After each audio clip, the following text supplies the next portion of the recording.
Hello everybody, Rob Taylor here. Hey, I want to say I hope everybody's having a great new year.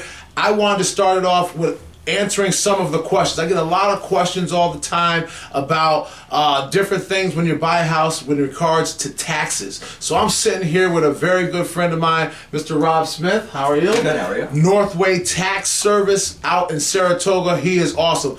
This is the person I go to when I have questions. So I just wanted to get a few of his minutes this morning, and hopefully I can ask you a couple questions that they've been asking me. Absolutely. So we'll just fire right away. The first one is what tax advantages are there for owning a home versus renting? Well, when you own a home, instead of paying rent, you pay a mortgage, and in your mortgage you pay mortgage interest and real estate taxes, which are the things that are deductible on your tax return. So a lot of times your rent would be comparable, very similar in price to what you pay in a mortgage, but with rent you don't have any tax advantages. You don't deduct any of it, you just spend the money and that's it. Absolutely, absolutely. So definitely get to save you some money when you Absolutely. own a house. Okay. All right. Now, what are the tax implications when you buy a house? Well, when you buy a house, not only do you get to deduct the mortgage interest and real estate taxes that you pay on the house, potentially, you also are able to itemize deductions instead of taking the standard deduction. So the main itemized deductions that come into play are mortgage interest, real estate taxes, but you also open up being able to deduct New York State taxes that you've paid. So you're already paying that, you just haven't been deducting it in the past because you potentially didn't have enough itemized deductions to itemize. Right. And also it opens up charitable contributions. Most people give something to Goodwill, Salvation Army, maybe they go to church, but that by itself isn't enough to overcome the standard deduction. So typically when someone buys a house, they switch from taking a standard deduction to itemizing, and it does overall save you some taxes. Awesome. That's good. I know it helped me when I first bought my house. I was Absolutely. amazed at the world that opened up to be able to get some of those savings. What's the tax implications when you sell a house? Well, when you sell a home, if it's your personal residence and you've lived there for 2 years out of the immediate 5 before you sell it, if you're single, you can exclude $250,000 of gain. And if you're married, you can exclude $500,000 of gain. Wow. So most people don't have to worry about capital gains on personal residences anymore. However, if you've used it as part of a home-based business, or it's a rental property or some kind of commercial real estate, you potentially could have some capital gains that you'd have to look at and talk to a tax advisor to make sure you treat it correctly. Wow, that's good to know. And I know a lot of the people, especially now, houses are coming on the market and people are selling the houses. This is definitely a big question that people have asked. Absolutely, yeah. A lot of people are concerned about having a tax bill when they sell their house. Typically with your primary residence, you do not have a tax bill. Okay, great.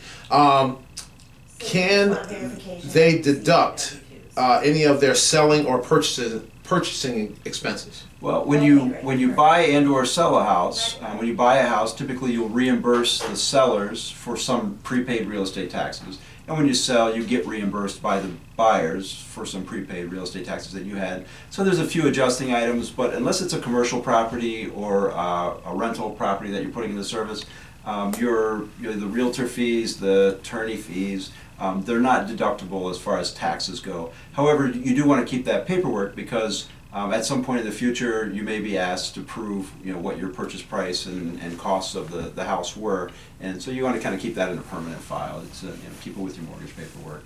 Absolutely, yeah. Definitely keep the folder you get and all those things. So, can they deduct their property taxes? Absolutely, property taxes are deductible. There is no limit. As many properties as you own in the world, you can deduct the real estate taxes. If the real estate taxes that you pay are high in proportion to your income, and depending on your income, it may cause you to be affected by the alternative minimum tax a little bit, but that's way beyond. Okay, yeah, and if they got those questions, they'll call you, right? Call a tax guy. Absolutely. Are there any upgrades that can be done in the house that can be tax deductible? Solar panels are still solar energy, solar electricity and heating functionality still has federal and New York State tax benefits. Up until 2016, the energy efficiency upgrades, so if you put in energy efficient furnace or windows, appliances basically in your house that meet certain requirements, there was some tax credits. As of right now, those are all done. Gotcha. However, we have a new presidential administration. Yeah. Who knows what the tax laws are going to be for 2017? So keep on the lookout for that. Keep an eye out. Actually, that goes right into our next question, which is there anything new this year that people should know in regards to their taxes? As far as real estate, there's really not a lot of new rules. But as far as taxes in general, there were really a lot of the provisions that were put into place in the 2008-2009 timeframe when the down in the economy, which was some of the deductions for the energy efficiency credits, being able to deduct the PMI that you pay on mortgage, things like that. They have been subject to sunset provisions. They're expiring. In the past few years, they keep kicking them down the road one more year at a time. Okay. So it's possible. at this point, right? Historically, they've kept those deductions and credits alive because it's benefiting a lot of people. But I can't predict what the Congress is going to do. No, absolutely. And I mean, this has been great. I know that, like I said, people ask me all the time, but I always say, hey, go to somebody. So I decided, let me come to somebody that I trust, so you can help them with some of those. How can people contact you if they wanted to get more information? You can contact me by phone, and my business is Northway Tax Services Incorporated, so I'm listed on the internet. My phone number is 518-587-6499. Another way to contact me is through email, rob@northwaytax.com. This time of year, that's typically a better way to get a hold of me because I do have a receptionist. As you heard the phone ring. I only have so many hours in the day, so That's right. you can call. I can't promise that I'm going to answer, and I try to return all calls the same day.